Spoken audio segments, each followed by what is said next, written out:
Raríssimos e raríssimas, bom dia, René de Paula Júnior falando aqui no Radinho de Pilha, 27 de junho de 2025, sexta-feira que eu me permito aqui um pouco mais de reflexão, um pouco mais de pausa, né? Andando aqui de maneira pedestre, passeando por tudo aquilo que a gente percorreu de uma maneira um pouco atabalhoada, talvez, ao longo da semana. Eu estou usando essas metáforas de velocidade e pedestrianismo porque ontem eu acabei me envolvendo por razões mil daquelas experiências que você fala, eu acho que em algum lugar, em algum momento a humanidade tomou o rumo errado.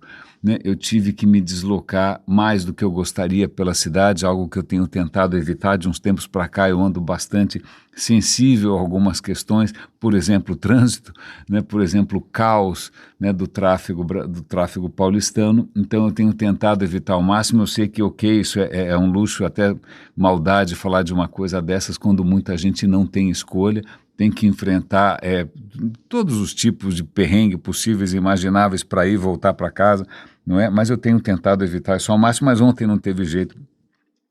Eu tive que me deslocar por 14 quilômetros, que nem é tanto assim em São Paulo. São Paulo é uma cidade que você pode dirigir, sei lá quantas dezenas de quilômetros e continuar no mesmo município, mas acontece que foi bastante penoso. Acho que a idade está pesando, eu não sei o que está acontecendo, ou simplesmente eu também estou estranhando o volume de gente circulando pelas ruas de carro. É uma coisa completamente insana, não é? A hora que você pensa que existem outras cidades por aí, você vai pensar em Amsterdã, você vai pensar em Haia, você vai pensar em tantas cidades que parecem funcionar, mesmo Tóquio, né, que a gente conheceu recentemente, que parecem funcionar bastante melhor do que nós, mesmo com mais pessoas, não é? Mas uma coisa acho que realmente pegou um pouco de mau jeito é não só a questão do tempo e de ficar sentado e do estresse e da frustração, foi perceber como a cidade muda de várias maneiras à medida que você se desloca numa direção e para outra. Não é? Eu, felizmente, estou agora numa região um pouco, quase uma ilha dentro da cidade.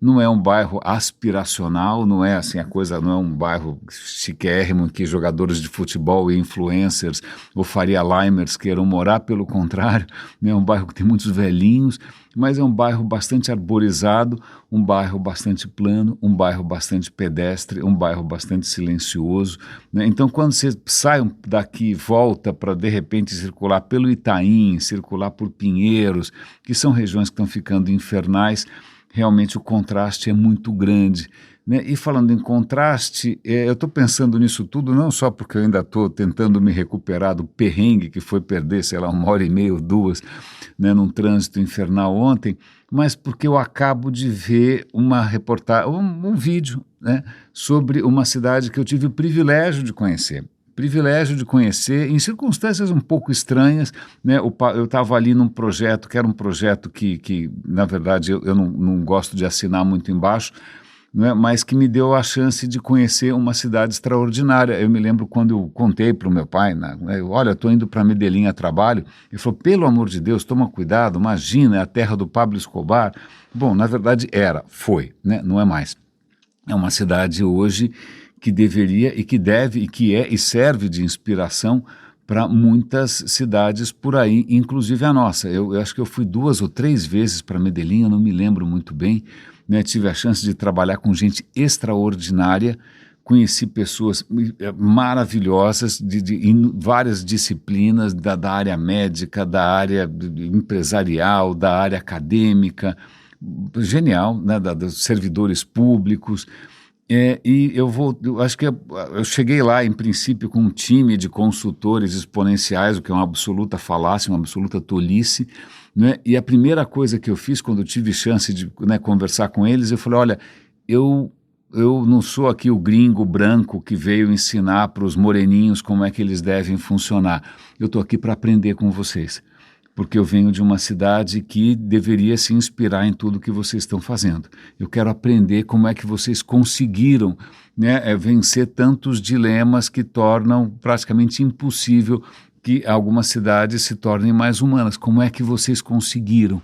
não é? E é muito interessante, eu não sei se vocês conhecem, não é exatamente uma cidade turística, não é? Mas acho que vale muito a pena conhecer. Esse vídeo já dá uma boa pista, porque é um vídeo sobre um tema que a gente falou aqui ao longo da semana, não é, que é a questão do aquecimento global e de como isso impacta a vida das pessoas, né? Sobretudo porque o que está começando a acontecer com cada vez mais frequência são eventos extremos, né? São bolhas de calor, são ondas de calor, ou calor com muita umidade. Então esse vídeo, vamos focar agora nesse vídeo, ele começa mostrando uma cena que é de cortar o coração, né? Eu tive que conter um pouco ali as minhas emoções, porque mostra uma câmera de segurança, essas que tem aos trilhões por aí, mostrando lá longe, mostrando uma rua em Portland, nos Estados Unidos, nunca fui para lá, agora que eu não vou mesmo, não é? Mas é mostrando ali uma área residencial, você vê mais ou menos ali o que parece ser uma pessoinha andando de lá para cá, aquela pessoa está ficando desorientada, ela cai e morre, ela morre de calor.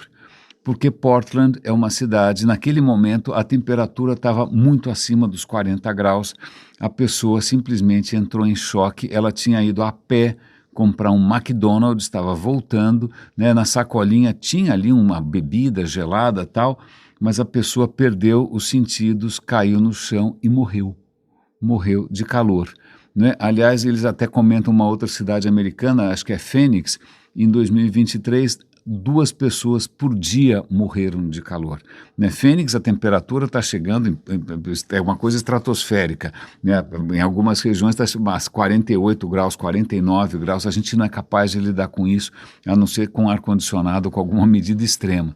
Né? Mas voltando ali para Portland, o que ficou patente, é isso que o vídeo estava tentando mostrar, que por mudanças causadas por nós mesmos, nós estamos mudando as correntes de ar, o jet stream está mudando, a maneira como o calor é transferido de regiões do globo para lá e para cá, ele está sendo abalado e então está começando a acontecer ali umas curvas de rio em termos de ventos e de repente o ar praticamente para em cima de uma cidade e se o ar para, ok, está quente pra caramba, começa a evaporar, tem uma hora que não tem mais o que evaporar, a temperatura começa a subir, não é? Faz essa como se fosse uma panela de pressão e a coisa realmente fica feia.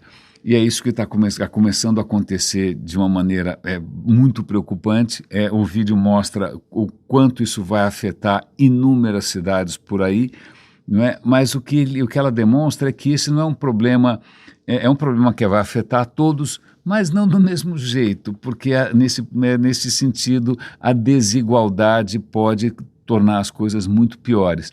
Então ela vai mostrar ali, a apresentadora chama Maya May, é uma graça apresentadora, admiro imensamente.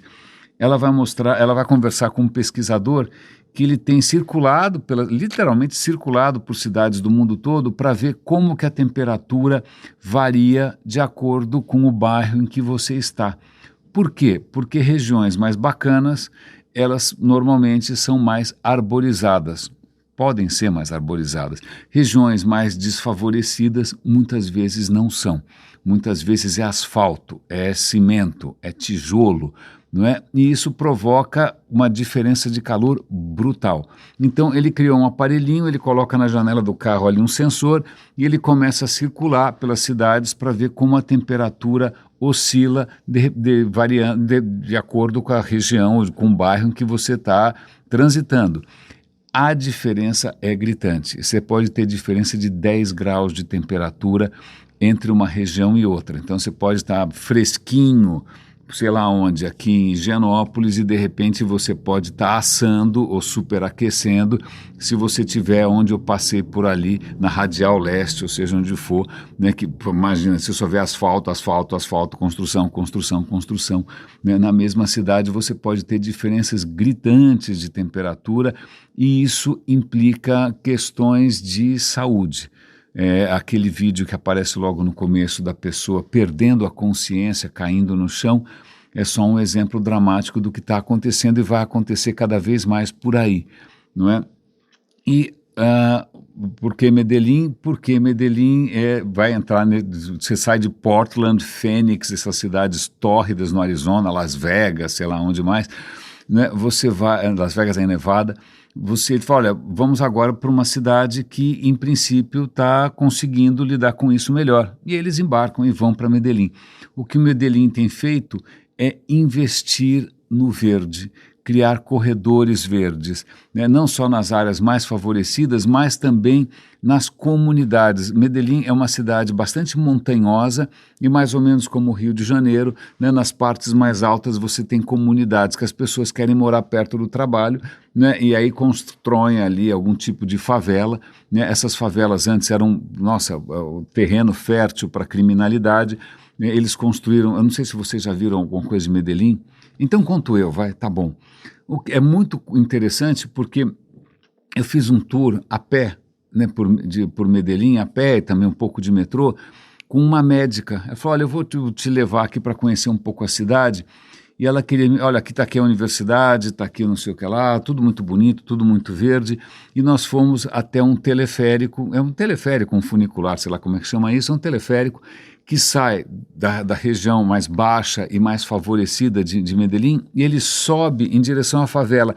Aquele teleférico do Rio de Janeiro é uma cópia, só que no Rio de Janeiro deu errado, ou pelo menos não deu certo, e em Medellín fez toda a diferença, né? Então aquilo já foi uma tentativa de você integrar a cidade, de você integrar ali as comunidades com a vida econômica, né? E tem uma coisa que eu acho que é admirável em Medellín, que eu nunca tinha visto antes, é que tem uma série de iniciativas em andamento que envolvem não só, sei lá, a questão pública, né, o governo, o prefeito, mas envolvem as universidades, envolvem a sociedade civil, envolve o setor privado. Então você vê esse pessoal sentando na mesa para tentar criar soluções que melhorem a vida na cidade. É incrível como é que eles conseguem essa alquimia, como é que eles conseguem transformar o chumbo da inércia metropolitana em ouro. É uma questão realmente para ser estudada, né? Eu gosto muito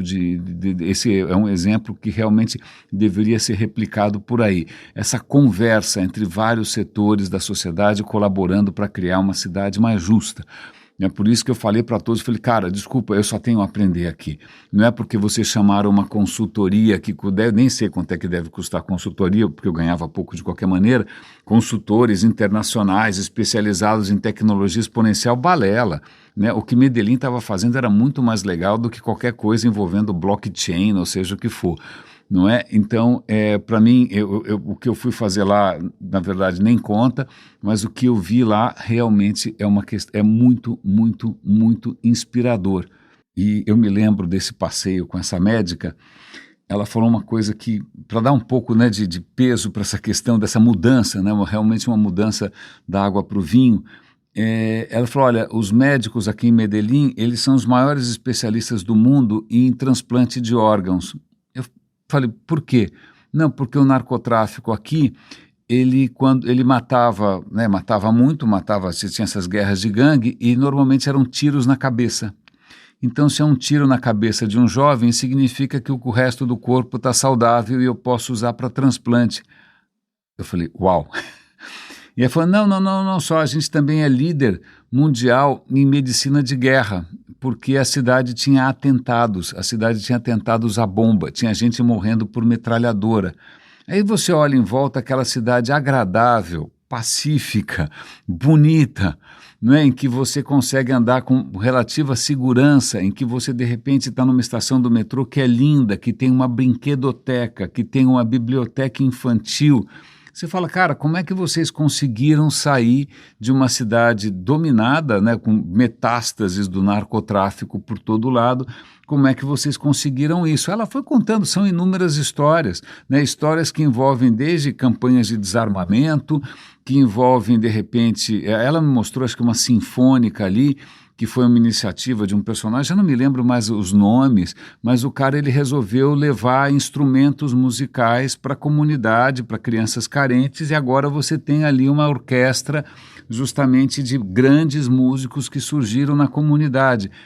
Uau, eu voltei e falei, olha, você não tem ideia de como é que é São Paulo. Vocês querem, por favor, prestar consultoria para a gente?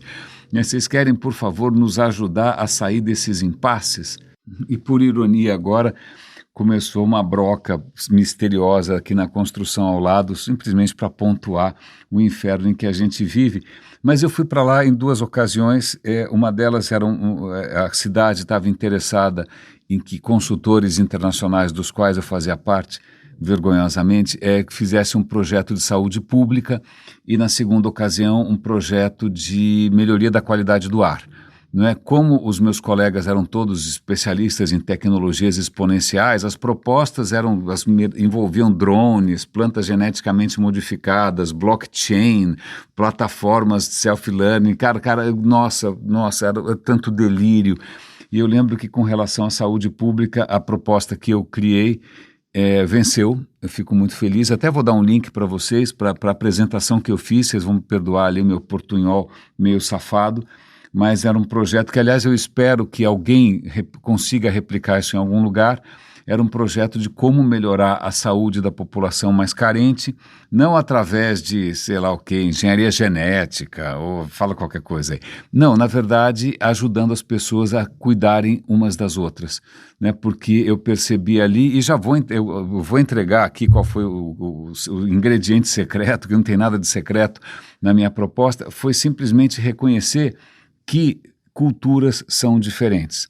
Né? Eu usei como base um trabalho muito interessante do Gert Hofstede, que é um pesquisador holandês, que ele tem um trabalho extraordinário de comparação de culturas, e ele mostra que, olha, se você comparar a cultura dos Estados Unidos com, por exemplo, a cultura da Colômbia, tem muitas diferenças. Uma das diferenças é o individualismo americano. O colombiano não é tão individualista assim.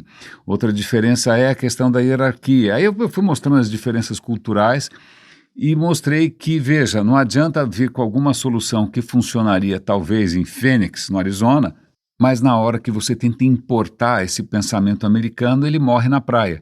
Né? Porque aqui, eu falei, olha, na Colômbia, assim como no Brasil, as pessoas são muito mais conectadas umas às outras, as pessoas se ajudam, as pessoas são muito mais ligadas à família, né? Sobretudo em comunidades carentes, a questão da solidariedade é fundamental.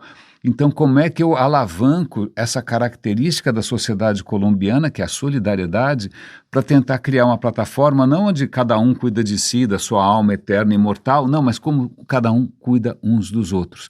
Então eu propus uma plataforma chamada Cuidar-me, justamente para que a mãe cuide melhor do filho, a mãe cuide melhor da própria mãe, para que as pessoas troquem dicas de vida saudável. Eu vou dar o link, o vídeo tá online até hoje, eu adoraria. Aliás, eu descobri outro dia que tinha uma empresa chamada Cuidar-me aqui em São Paulo, não sei se assistiu o meu vídeo ou não.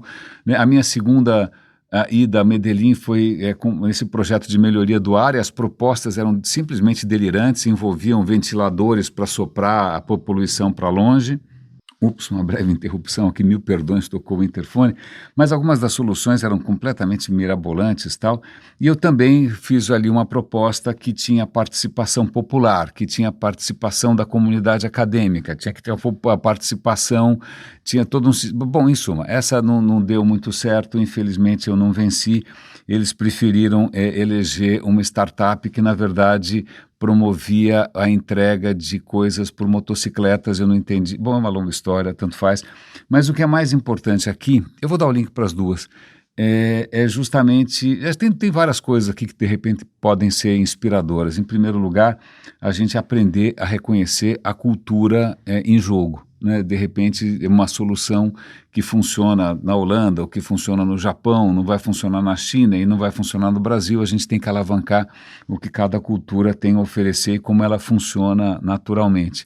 Né? Mas acho que, em segundo lugar, tem também essa descoberta de que, sim, é possível, né? É possível que, de repente, setores sentem na mesa.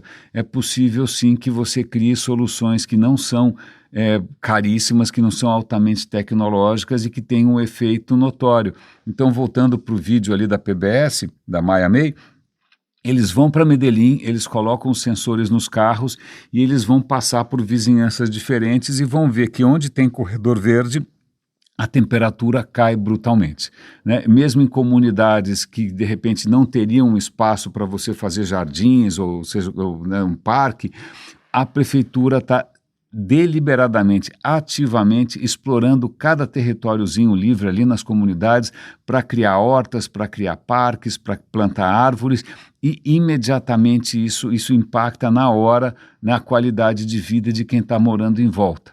Então, é possível, é possível. E eu estou me lembrando aqui na volta ontem, na ida ontem para aquela região da cidade não tão agradável e amena quanto essa, eu aproveitei para ouvir. Eu falei, bom, o que eu vou ouvir aqui? Né? Vou ouvir música e viver numa bolha hedonista? Não.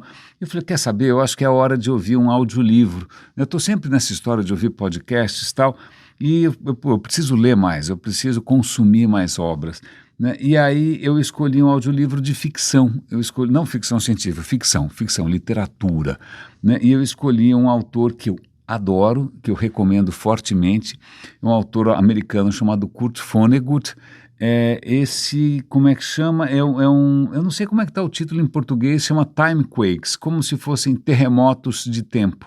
É uma história que é meio fantasiosa, mas eu estava ouvindo ali a introdução e várias coisas me chamaram a atenção. O Kurt Vonnegut é um personagem muito humano, de uma humanidade simplesmente extraordinária, porque ele serviu na Segunda Guerra Mundial, ele foi prisioneiro de guerra dos alemães e ele estava preso em Dresden. Dresden é uma cidade que até aquele dia era uma cidade idílica, maravilhosa, magnífica, né? Mas enquanto ele estava preso ali num galpão, né, num armazém, a cidade foi bombardeada pelos aliados com bombas incendiárias e a cidade foi simplesmente dizimada. As pessoas morreram carbonizadas, né? E ele sobreviveu. Eles estavam, imagina, trancados em algum lugar. A hora que eles saem, eles ouvem aquela barulheira toda, aquele caos. A hora que eles saem, acabou. A cidade simplesmente virou fumaça, corpos por todo lado, uma coisa horrível. Né? E ele escreveu bastante, ele demorou bastante para escrever a respeito. Se eu não me engano, o nome do livro em português é Matadouro número 5, Matadouro porque é onde os prisioneiros de guerra estavam sendo mantidos. Não é? E ele se torna um pacifista, ele se torna um crítico desse militarismo estúpido, porque não havia nenhuma razão militar ou estratégica para você bombardear uma cidade civil, assim como não tinha nenhuma razão para você jogar bombas incendiárias em Tóquio. Né? Não é que você está atacando uma base militar, não é que você está atacando um aeroporto, você está atacando a população civil. Né? Então é um crime de guerra. Dresden foi um crime de guerra e o Kurt Vonnegut, acho que ele ficou muito marcado por essa experiência. E no livro que eu estava lendo ontem, o Timequake, ele fala várias coisas que me chamaram a atenção. Ele fala da ironia, né, que o Prêmio Nobel da Paz tenha sido dado ao Kasparov. Kasparov é um dissidente soviético, da União Soviética, é um pacifista, mas ele falou, cara, desculpa, tudo bem, ele é um pacifista, mas ele era um físico que contribuiu para a construção da bomba de hidrogênio soviética. Ele falou, desculpa, por que alguém constrói uma bomba de hidrogênio? Né? Se o Império Soviético é tão superior assim, é tão moralmente melhor do que seja lá o que for o Império Americano, por que os caras vão investir os poucos recursos que têm, não era um império rico, na construção de uma bomba de hidrogênio? E eles explodiram a bomba de hidrogênio, eu não lembro, a bomba Tsar era uma bomba de hidrogênio? Acho que sim, a Tsar Bomb.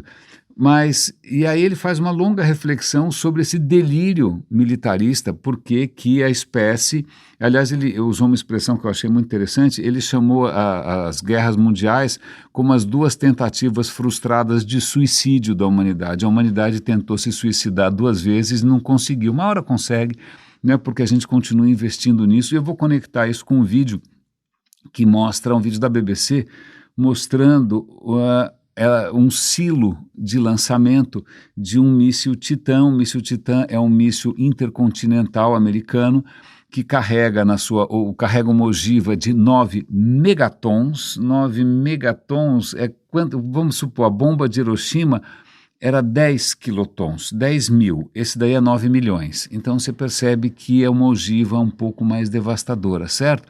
Pois bem, esse míssil intercontinental tem praticamente a altura de um prédio, ele está enterrado num silo subterrâneo, né? A ideia é que ele, uma vez disparado, em meia hora, ele atingiria os seus alvos na União Soviética, dizimando, esturricando, né?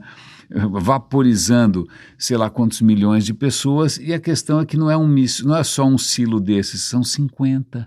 Né? Os Estados Unidos estão ali pontuados por dezenas, por dúzias e dúzias de silos carregando ogivas colossais, a mesma coisa na União Soviética, porque na Guerra Fria era isso que estava acontecendo, né? Nós estávamos a um apertar de botões de um completo suicídio não só da espécie, mas do planeta, né, porque militares ensandecidos tinham entrado num delírio, uma paranoia, né, ela até cita uma coisa que é bastante dolorosa.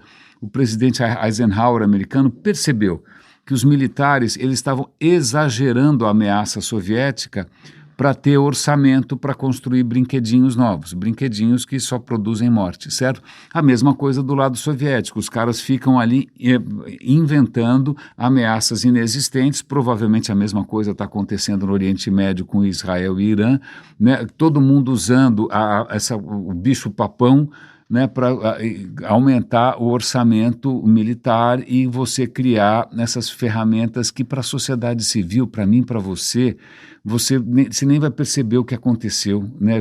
Ninguém perguntou se você queria bombardear, né, o vizinho ali ao lado, se essa era uma opção. Então veja, esses mísseis ainda estão lá, né?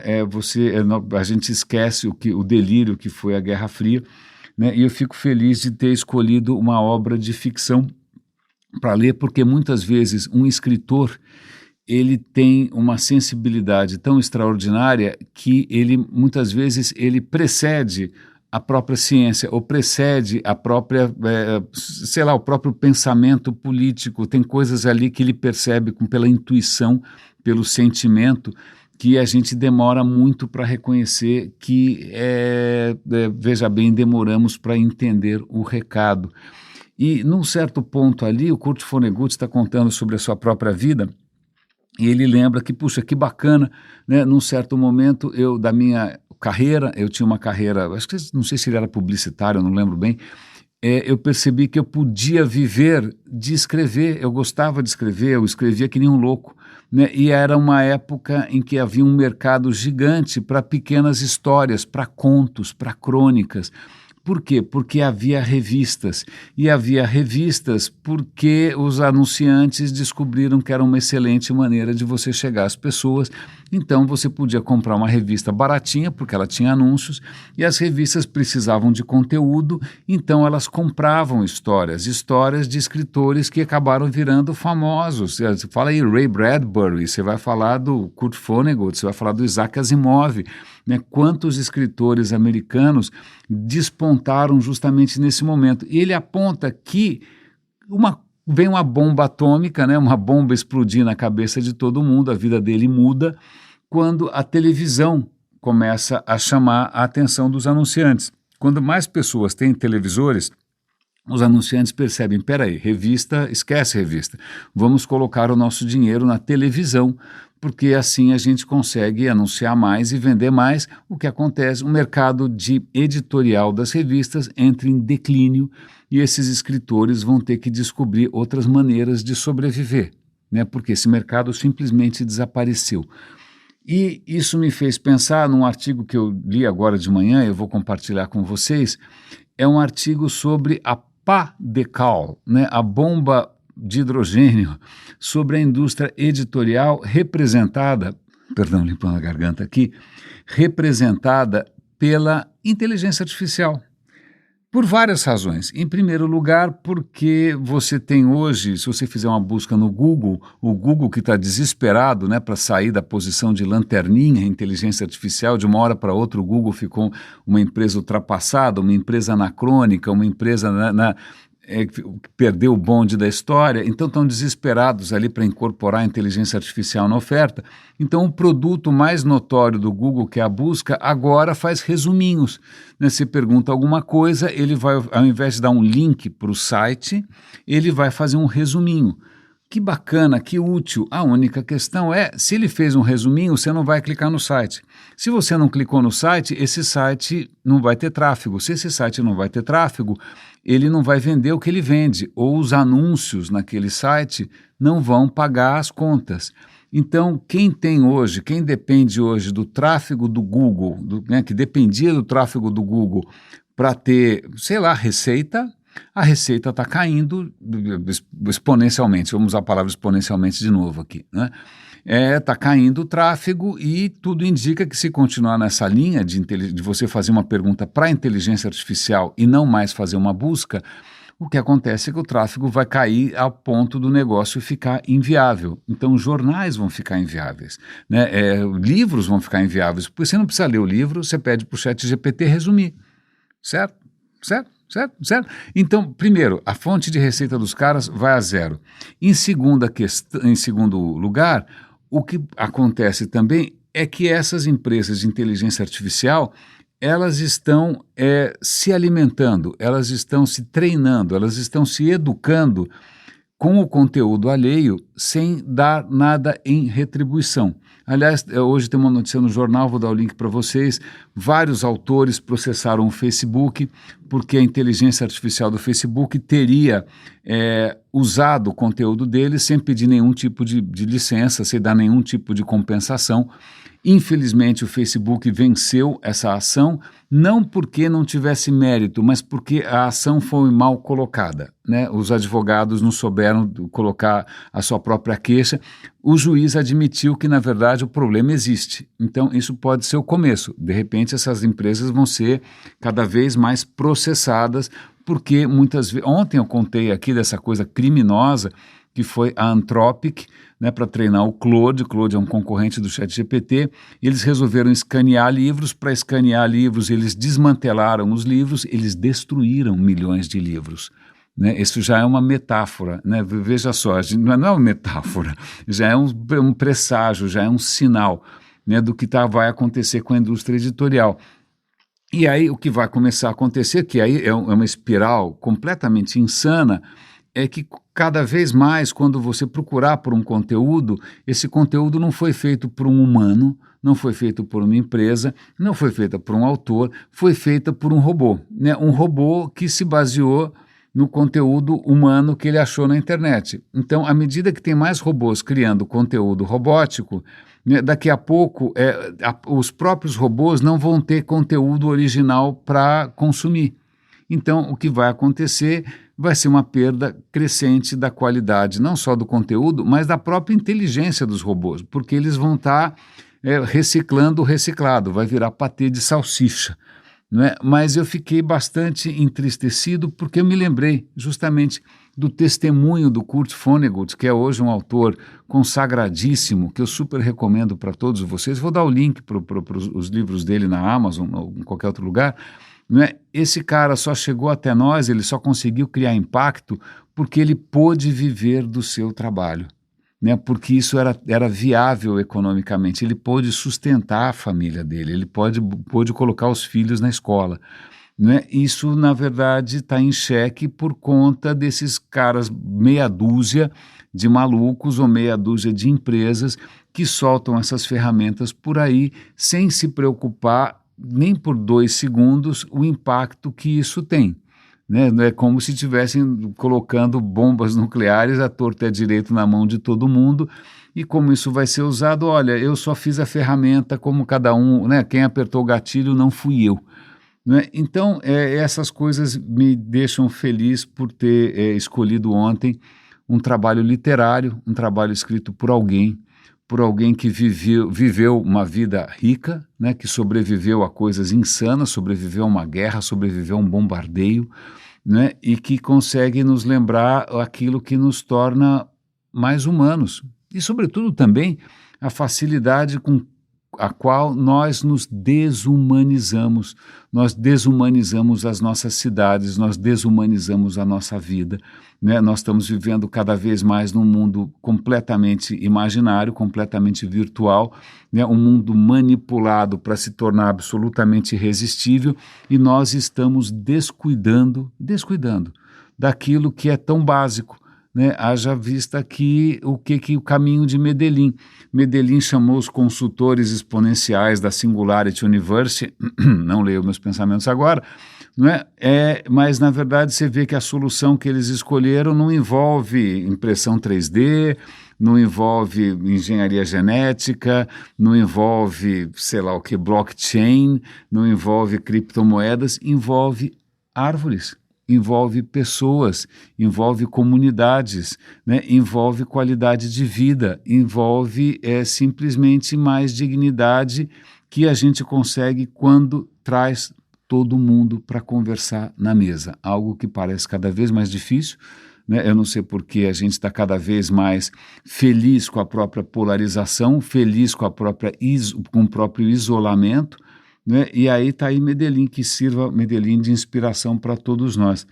Raríssimas, raríssimos e raríssimos, eu acho que é isso que eu tinha para amarrar, né? Para tentar fechar um pouco essa semana e pelo menos deixar aqui um cheiro, né, um vento, uma brisa, né, de que é possível sim você ter uma vida mais humana, você ter uma cidade mais aprazível, né, você ter um ar mais respirável, você ter temperaturas mais amenas. É possível e a lição está aí para quem quiser aprender.